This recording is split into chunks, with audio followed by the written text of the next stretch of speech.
Magandang buhay! This is Sir Bicolanong Mommy Kring Kring! Samahan niyo na naman nga ako mga mari sa panibagong kwento ng aming buhay. At sa mga nakikichismis ng aking buhay dyan, oh hala, panuorin nyo na ito. Sige na. Tapos i-follow mo na rin nga ako para may ambag ka, para matuwa naman ako sa'yo. Charot!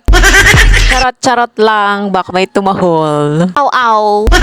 Ala, uwi. Anyways, mga mari, ngayong araw nga mga mari ay hindi ako pumasok dahil kaninang umaga nga paggising ko ay pabalik-balik nga ako sa CR. Hindi ko nga alam kung anong nangyari sa aking tiyan. Tapos talagang kakaiba nga aking pakiramdam mga mari. Kaya napagdesisyonan ko nga mga mari na wag na lang pumasok. Nagdadalawang isip nga ako mga mari kung papasok ako hindi kanina. Kaya nga lang kapag ka nagdadalawa-dalawang isip nga ay wag na nga daw tumuloy. Kaya hindi na ako tumuloy. O diba na baka masunurin ko.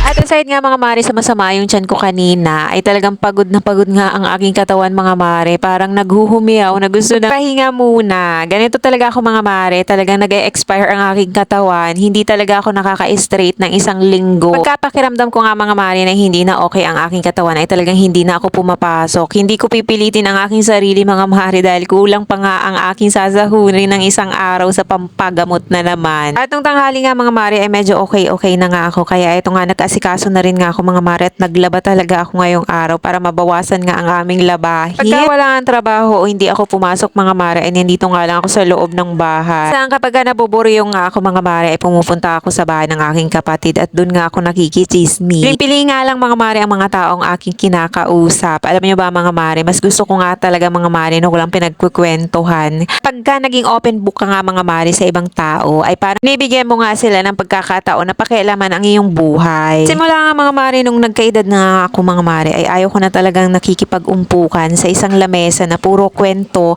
at ibang tao ang pinag-uusapan. Dahil alam mo ba mga mare, kaya yung mga tao na kapag katalikod mo ay ikaw naman ang topic. Kaya talaga mga mare, pipiliin natin kung sino yung mga taong pagkakatiwalaan natin. Hala, uy, bakit parang lalim ng hugot do? Pero totoo naman, di ba mga mare? Kaya nga, di bali ng konti ang iyong kaibigan, basta totoo naman. We're just protecting our peace. Mahalaga yung hindi ka nagiging toxic kagaya ng ibang tao. Anyways, eto na nga mga mare, bumalik na nga tayo dito sa aking video. At tamang linis nga lang muna tayo ngayong hapon mga mare. Nakapagpahinga naman na ako, kaya sapat na ang pahingang yun para makapag-asikaso naman dito sa loob ng bahay. At syempre mga mare, pagpasensyahan nyo na rin nga kung napachika ako ng mahaba na magkaiba na nga ang video ko sa aking sinasabi. So sige na nga mga mare, tatapusin ko na nga itong aking mga pinagsasabi at baka kung ano pa nga ang masabi ko. Uy, bakit ulit-ulit yung sabi? O siya, maraming salamat sa pagsama hanggang dulo, sa uuliting muli, at kung hindi ka pa nakapalo kay Bicolanong Mommy, baka naman. O siya, bye!